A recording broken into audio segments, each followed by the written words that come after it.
Greetings and God bless. I was remembering that story by Shirley Jackson, The Lottery, a few days ago. And I remember it was such a creepy story. And it was in this anthology. And I think I read that story in junior high. And I was just like, what a horrible story. And now I'm like, why did they have us read that full of pathos but it was PG enough that a child could read it. Like, I feel like that is some sort of weird programming brainwashing now that I think about it. So what the story starts off with was this nice mellow day in this neighborhood and tree-lined streets, and children are playing outside, and the parents are doing their thing. The father's coming home from work. I haven't read I don't remember that story. I probably read it like 45 years ago or something like that, or maybe maybe 40 years ago. But and so there's like this big event. Everybody has to meet in the town square. And the narrative is from her head.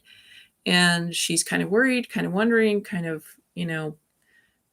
just and it's kind of unclear what's going on, but they all have to go, and neighbors are checking, are you going? Are you sure you're going to be there? And she's like, yeah, I'm going to be there, and she kind of doesn't want to go, but all of her, so she gathers her like children, I guess son and a daughter and the husband, and they all go there. And in a nutshell, everybody picks lots. Everybody takes a piece of paper, and they have to show the piece of paper.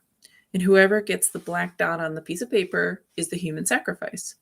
So this is a totally modern Western American town where they have a human sacrifice. And that is how they keep their prosperity, their peace, just this golden bell epoch, so to speak. And so the lady, of course, doesn't want to die, but she probably gets slaughtered, right? Like, what a horrible story. And it just percolated into my mind, I don't know, a few days ago. And I don't know if you've been doing any research, but this is for real. Like, human sacrifice is a thing, and it's big. It's like, that's what human trafficking is. And human trafficking isn't just like weird underground forced sex work for adults and children. It is my theory that human trafficking is on every level. Politicians are trafficked.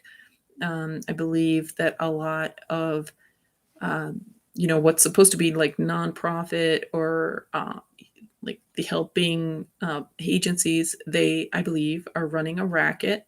I believe that a lot of, if not most, all of like supposed public service, like housing or aid for the disadvantaged, of course the medical industry, that those are all just more milder, what I call soft human trafficking. So we're not seeing like the most unthinkable violations, but we're seeing violations of human dignity, violations of our constitutional rights, violations of the sacred, of our birthright as a free human being with a soul. And these traffickers and their minions, their henchmen, they're good people. Like, they look respectable, they look responsible, they've got the nice car, the home, the marriage, the two kids, the career, they've got prestige, they go get their hair done, they take their kids to Disney World. Like, they're doing all this stuff on the surface that seems safe, respectable, responsible, but they're doing weird, evil stuff. I think, um, in their like secret meetings, like in their weird meetings that they take, and they don't like like um like there are some like agencies that are supposed to be for the public good, whether it's like disability or for elderly or for children. And these are all part of a mafia. And, we've heard about La Mafia in like, in Chicago or in Italy or, Eastern Europe or something like that. And the thing is, when it was a mafia, everybody knew it was a mafia. When you hear about gangs, okay, these are gangsters, these are gangbangers. But what I noticed in when I was in Montana and I would observe these agencies, like these were, you know, like just stereotypical inland provincial, like they've been there for the past 3 generations. So everybody has a very nice hope at home and conspicuous consumptions and multiple cars, and all the kids have brand new everything, and everybody has brand new everything. And they're either doing a lot of travel or buying land, or just living this really you know like conspicuous consumption lifestyle. And yes, they have all these health issues, but they're not going to spend money on their health issues. And but uh like and these agencies will be like, yeah, we're here to help, blah blah blah, but they're not really. And For instance, there was this one, aging and disability services, and they listed like 30 things they help you with. And so I was like, okay, I have a question about this. And they were like, no, we just want to get you on Medicare, Medicaid, and one of 3 different programs. But they lure you, these rackets lure you with these needs, and but they only want to do one out of the 29 things that they offer to help you with. And they don't have enough manpower to provide this, or I don't know, maybe the people just don't want to show up, be available. I don't know. But I think that there's a lot of people complicit in the distress that's going on in the world. I think a lot of people have left um, organizations that are supposed to be responsible, and I believe that organizations, like I was watching I think it's called Crowdsource the Truth, and I didn't get to see. I was listening, and him and his interviewee, I guess, passed by a lady who looked like she was experiencing hypothermia, and so they were like, "Oh, somebody should do something. Somebody should do something." And they were looking around for police, and so then the one guy told the police in a car, take a look, take care of that lady.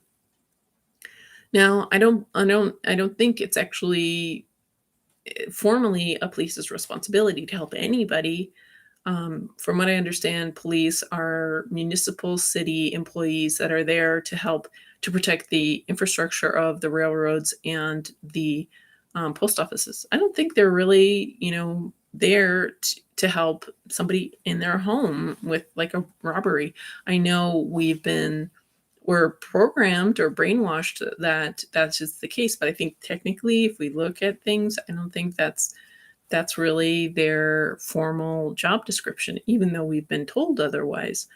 Um, so, but my thought is that there's certain people who are privileged, insulated, protected, sheltered. There's people who have lived this sheltered life, and yeah, they've had to work. They're hustling. They're they they they've been able to maintain a certain quality of life, a standard of living, and they're assuming that the dignity that they've been able to retain or acquire is available to everybody, and it's not.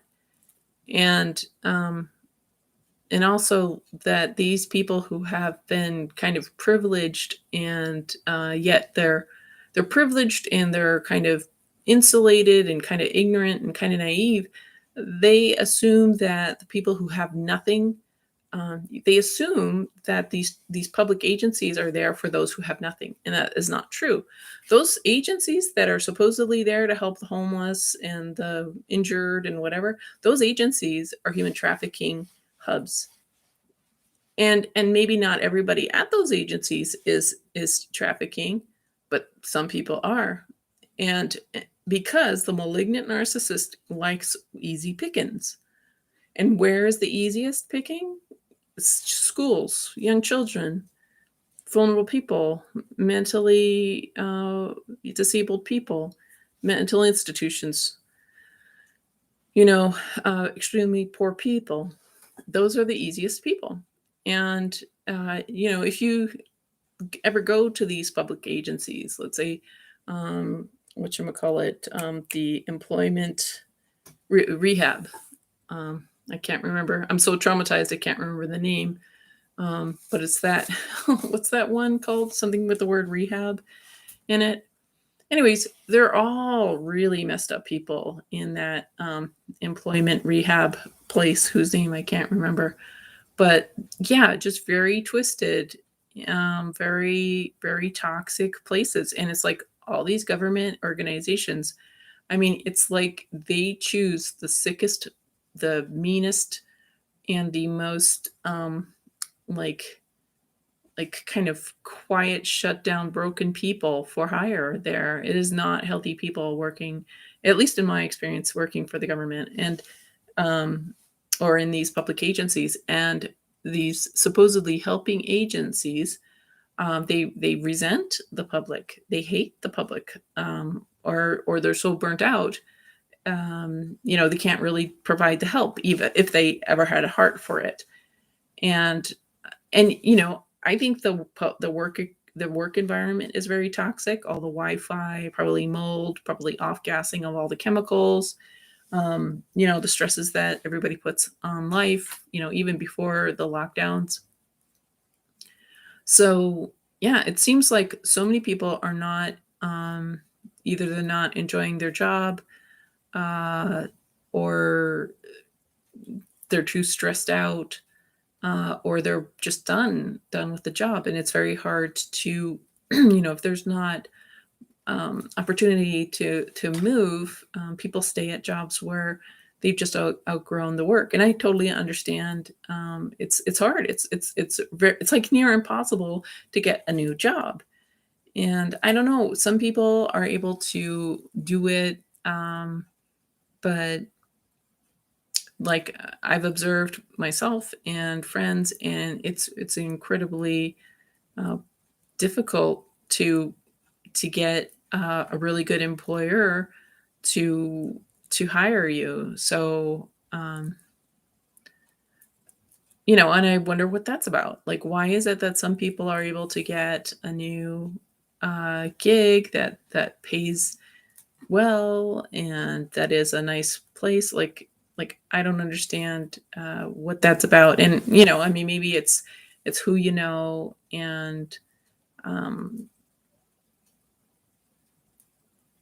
yeah, it's a mystery to me. If I knew, I would be saying so. So anyway, um, I think that I've thought this, and I'm just gonna say it with with that story in mind. That Shirley Jackson, the lottery story. That for some reason all of us American kids are told we're meant to rehab, where that's required reading about human sacrifice and willingly going into being sacrificed, because that mother would have, if her child had gotten sacrificed, she would have let the child go get sacrificed. So everybody's like, oh well, as long as I'm not being sacrificed, oh okay, I'll sacrifice my husband or my child or whatever. And that's what I feel has been going on, not just with the lockdowns. I think this has been going on since forever, perhaps.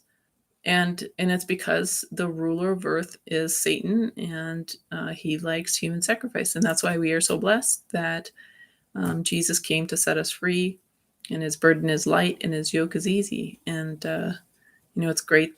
Just we are so blessed that God wants to save us from this.